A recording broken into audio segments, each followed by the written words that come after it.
Welcome to the Tech Egg. Don't get scrambled. Enjoy the video. In this video, I will explain how to unlock your Ford Edge with a key. First, you'll need to find the hidden keyhole on the driver's side door handle. It's often discreetly integrated into the handle's design. Once you locate it, firmly insert your physical key.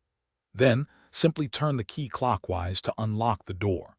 This method is essential if your remote isn't working or the car battery is dead.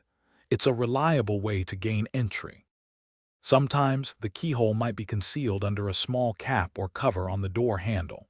If you can't see it immediately, gently pry off this cover using a small, flat tool, being careful not to scratch the paint. Once the keyhole is exposed, make sure to insert your physical key completely. A full insertion ensures proper engagement with the locking mechanism, preventing damage to the key or the lock. This step is crucial for a smooth unlock.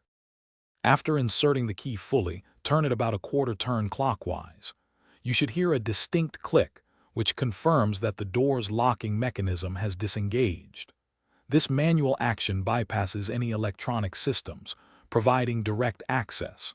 Once you hear that click, simply pull the door handle and the door should open smoothly. This process is straightforward and designed for situations where electronic entry isn't possible.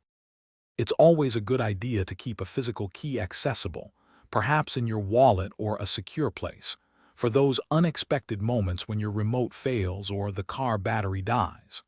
Also, remember that specific details can vary slightly between models, so always consult your Ford Edge owner's manual for the most accurate and detailed instructions for your particular vehicle.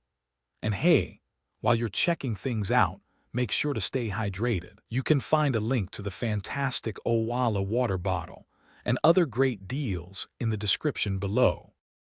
Thanks for watching. Consider subscribing if I helped unscramble your problems.